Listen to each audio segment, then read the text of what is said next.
What up, Music Blueprint? My name is Gina Fontanella, one of the co-founders, and I'm so glad to see you again. I know I took like a little 1 to 2 week break off here, but I am back. I needed a little break, which leads me right into the point of today's podcast, which is how do you get over a burnout? I wish I could zoom in on my face because my face is grimacing.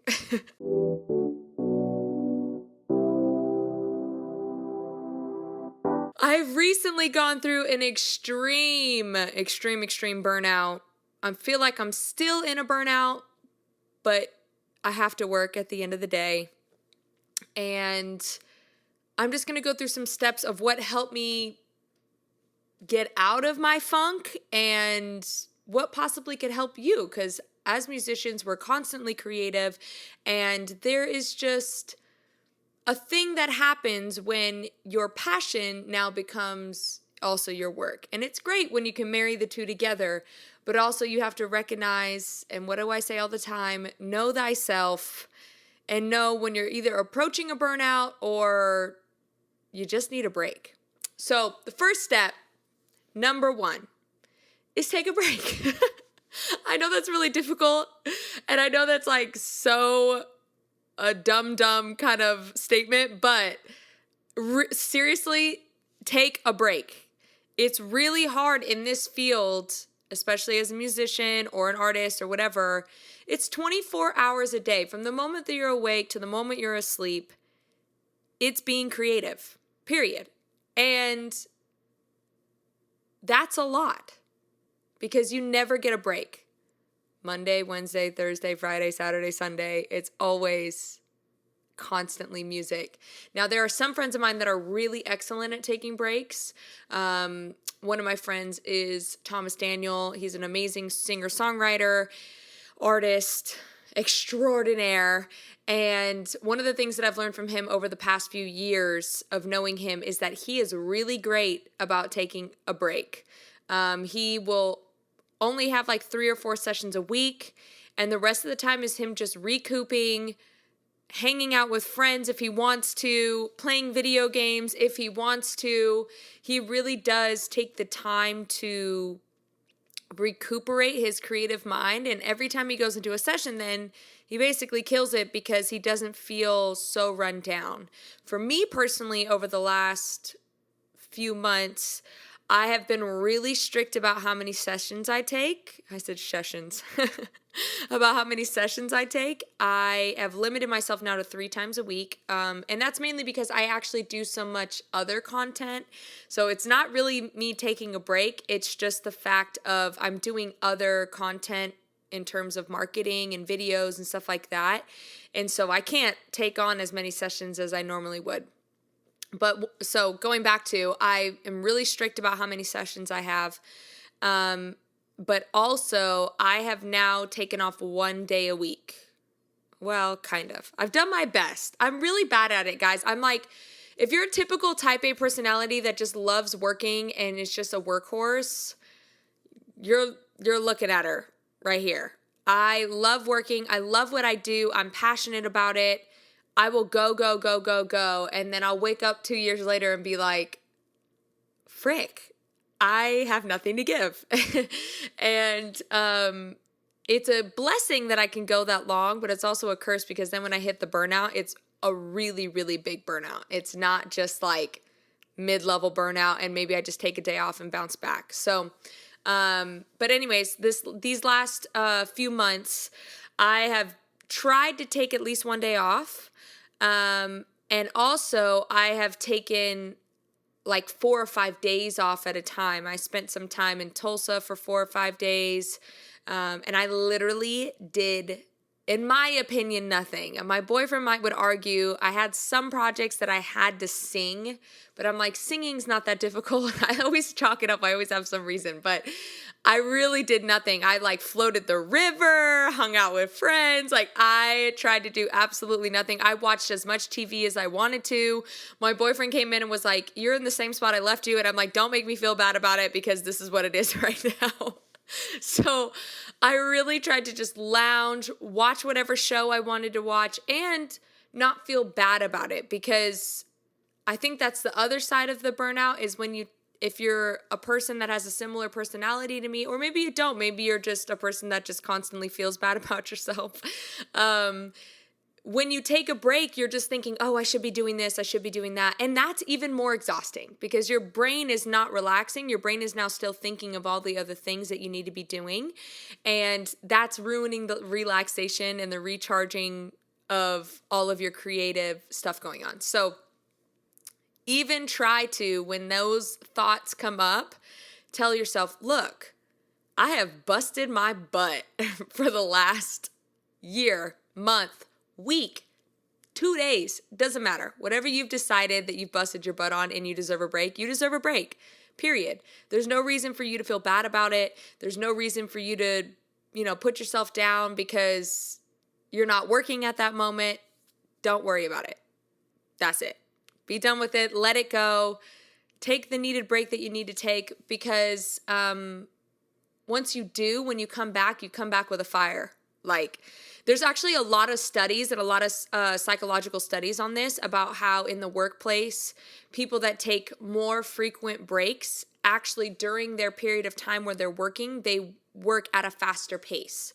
So if you're a person like me that's like logically, you're like, this doesn't make sense for me to take a break because I've got this, and this to do, you should be telling yourself actually that, you know what, if I take this break, I'm going to be working significantly quicker on the things that I need to get done, and they're not going to take me as long because I don't feel so like I'm trying to push through this wall all the time and it just keeps slowing me down.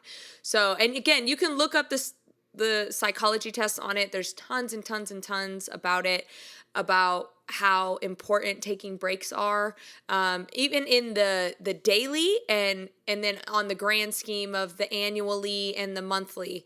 So if you don't believe me, definitely go check it out. But if you do believe me and you're like, dang, that was a really good help, I'm glad I could help you, because that really helped me. Because I'm just a person that, again, I just love working and I love what I do, and I'm sure you do as well. You love what you do, and you're like, it shouldn't feel this taxing because I get to do what I love and make money at it. It doesn't make a difference. You've turned your hobby now into a job, and that changes how everything goes from that point on. So don't let yourself feel bad. Just take the break. Second thing that you could do is try something creative in another space. For instance, if you're doing music 24/7 and you're like, gosh, I just feel so burnt out, so done, I don't have anything left to give, try being creative in another creative space. For instance, for me, I do a lot of video work, podcasting, just a lot of content in terms of like TikTok, Instagram, social media. And a lot of times when I feel burnt out in the music space, I'll take a break and go create video content, because it switches my brain into a different gear that I'm not in all the time, but I know I'm burnt out in one place, so I just flip it to another side. And then that makes me feel like I'm still getting things done that need to be how do I say that? That need to be getting done. I don't think that's the proper grammar, but it's fine. We'll go with it. But it doesn't feel like you're just lounging around and doing nothing. You're still doing what needs to be done. I'll say it like that instead.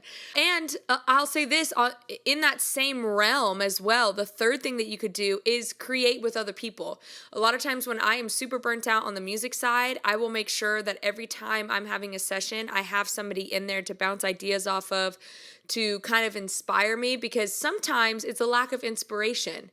Sometimes you're like, not burnt out because of how much you're working, but just because nothing's inspired you lately. A lot of times as musicians, we write about the same thing over and over again, the breakup, or, our parents divorced, or whatever. I probably shouldn't be laughing about that, but I'm speaking from experience.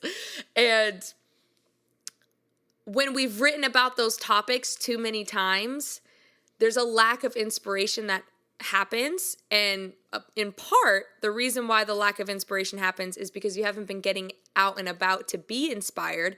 It's really important to get out, go to the club, even though you're not a club person. Like, I am definitely not a club person, but every once in a while I will go with my friends to a club, and have so much content that I've written down in my notes because I saw one girl do the splits, or I just saw, I don't know, a random celebrity out in the, in the wild.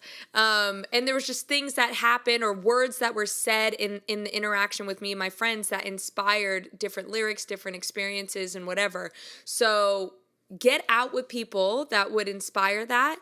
But also, try to create with other people. Like when I am really low on video content, I'll call up a few of my friends and we'll do a content day, and their energy of like, oh, we should do this and we should do that, that gets my energy up, and I'm like, oh, that's so cool, that'd be so sick. And then, the way the video comes together, I'm like, oh, this video came together in such a cool way. It excites me. It makes me want to continue doing what I'm doing, because I don't know how many people are on here that are in the 7, 8, 9 year mark you've been in the music industry, but that is around the time where people start dropping like flies. I'm gonna be honest. I hit the 7-year mark, 7, 8, 9-year mark. I would say about a half to 2/3 of my musician friends were poof, gone. Doing something else, starting a family, couldn't handle it anymore. And I think there are a lot of reasons for that. One is because you don't recognize the burnout that happens because you are doing what you love. And in your head, you think, if I'm doing what I love, it shouldn't feel this taxing. And that's not the case. You've turned what you've loved into a job. And I've said that a few times already in this podcast already, but it's serious. Like, you need to find a new hobby, because that's no longer your hobby anymore. So play video games, find a sport, draw. I don't care. Take up flute. I don't care. You need to find another hobby. That's basically what happens. Making music your job does become actually taxing, because there's stresses with something that becomes your job. You got to think about money. With people, with projects have deadlines. That's an added stress. Also, if you're paying all your own bills and you have nobody to do it with you, everything is on you. You're running a business. There's just a lot of elements. And so when you hit that 7, 8, 9 year mark, you're like, what am I doing with my life? Why am I still doing this? I'm not making enough money. And you start thinking all of these things, and that starts spiraling. And for you to get control of it, you need to take a step back, let yourself have those emotions for a couple days, but take a break while having those emotions, and then think to yourself, is there anything else that I'd rather do in this life? No? Okay, then continue. So anyways, those are just a few things that you guys can do. I have noticed so much on Anchor that you guys are really watching a lot of these videos, and I'm really so thankful. So thank you guys for promoting this and sharing it.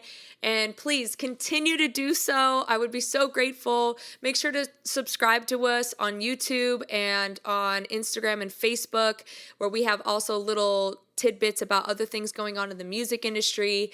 And I hope you guys, if you are burnt out, please, number one, just take a break. Take a break, just 1 or 2 days. Don't overwhelm yourself with a whole month or a week or whatever, but just take a couple days off and reevaluate and then get back to it. All right. See you guys next week. Peace.